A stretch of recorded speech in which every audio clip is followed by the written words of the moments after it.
تنویر صاحب ادھر ادھر کچھ ڈھونڈ رہے تھے، گھر میں تلاش کر رہے تھے۔ ان کی بیوی نے پوچھا کہ کیا ہوا ہے، کیا تلاش کر رہے ہیں؟ بولے کل جب میں آفس سے آیا تھا تو میری جیب میں ایک پیپر تھا، وہ مجھے نہیں مل رہا۔ بیوی نے کہا کہ کل والا سوٹ تو میں نے دھو دیا تھا۔ تنویر صاحب بھاگے بھاگے گئے تو ان کی شرٹ کی جیب میں سے ایک مڑا توڑا سا پیپر نکلا جو دھلنے کی وجہ سے خراب ہو چکا تھا۔ بیوی پریشان ہو گئی، پوچھا کہ کیا کوئی ضروری پیپر تھا، کوئی پرابلم تو نہیں ہو گئی آپ کے لیے؟ تو تنویر صاحب تھوڑی دیر خاموش رہے اور پھر ہلکا سا مسکرا کر بولے، کوئی بات نہیں، عام سا پیپر تھا۔ حالانکہ وہ ان کا ایک بڑا ہی اہم ڈاکومنٹ تھا۔ دوستو اکثر ایسا ہوتا ہے کہ ہماری کوئی ضروری امپورٹنٹ چیز ہوتی ہے، وہ کسی بچے سے ٹوٹ جاتی ہے یا انجانے میں گھر کے کسی اور فرد سے خراب ہو جاتی ہے اور ہم اس پر چیخنا شروع کر دیتے ہیں، شور مچانے لگتے ہیں، غصے کا اظہار کرتے ہیں، حالانکہ اس نے جان بوجھ کر نہیں کیا ہوتا۔ دوستو زندگی میں ہمیشہ یاد رکھو، چیزوں کو اہمیت نہ دو، لوگوں کو اہمیت دو۔ زندگی میں کبھی بھی چیزوں کو انسانوں پر ترجیح نہ دو۔ آپ نے وہ ایاز والا واقعہ تو ضرور سنا ہوگا کہ بادشاہ ایاز کو بڑی اہمیت دیتا تھا اور باقی وزیر اس سے جلتے تھے، حسد کرتے تھے۔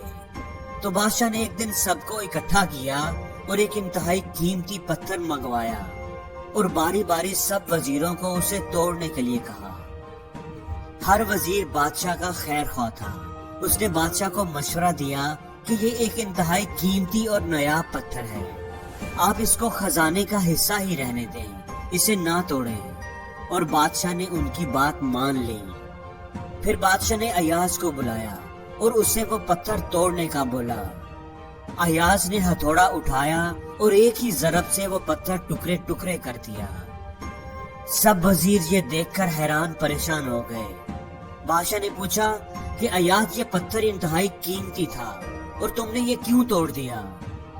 ایاز نے جواب دیا، بادشاہ سلامت، پتھر قیمتی تھا لیکن آپ کی بات اس سے زیادہ قیمتی ہے، آپ کا حکم اس پتھر سے زیادہ قیمتی ہے۔ تب وزیروں کو سمجھ آ گئی کہ بادشاہ ایاز کو اتنی اہمیت کیوں دیتا ہے۔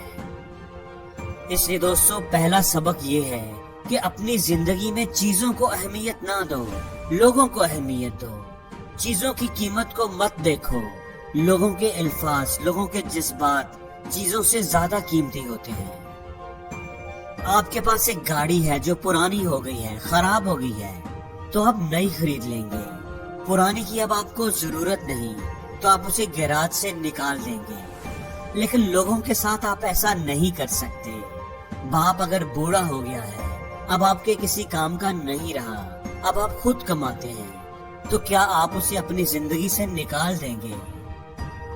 کسی چیز کو تو ہم ڈسٹ بن میں پھینک سکتے ہیں جب ہمیں اس کی ضرورت نہیں رہتی، لیکن کسی انسان سے ہم منہ نہیں موڑ سکتے، صرف اس لیے کہ ہمیں اب اس سے کوئی کام نہیں رہا، کوئی مطلب نہیں رہا۔ رشتوں کے معاملے میں آپ ایسا نہیں کر سکتے۔ اگر آپ کو کسی کی ضرورت ہے تو اس سے ریلیشن بنا لیں، ضرورت پوری ہو گئی تو ریلیشن ختم۔ ایسا ہم نہیں کر سکتے، ایسا ہمیں نہیں کرنا چاہیے۔ اس لیے دوستو دوسرا سبق یہ ہے کہ چیزیں استعمال کے لیے ہوتی ہیں، لوگ استعمال کرنے کے لیے نہیں بلکہ پیار کرنے کے لیے ہوتے ہیں۔ چیزوں کو استعمال کرو جب تمہیں ان کی ضرورت ہو، اور لوگوں کا ساتھ نبھاؤ جب انہیں تمہاری ضرورت ہو۔ دوستو لوگ پیار کرنے کے لیے ہوتے ہیں اور چیزیں استعمال کرنے کے لیے۔ بات تب بگڑتی ہے جب چیزوں سے پیار کیا جائے اور لوگوں کو استعمال کیا جائے۔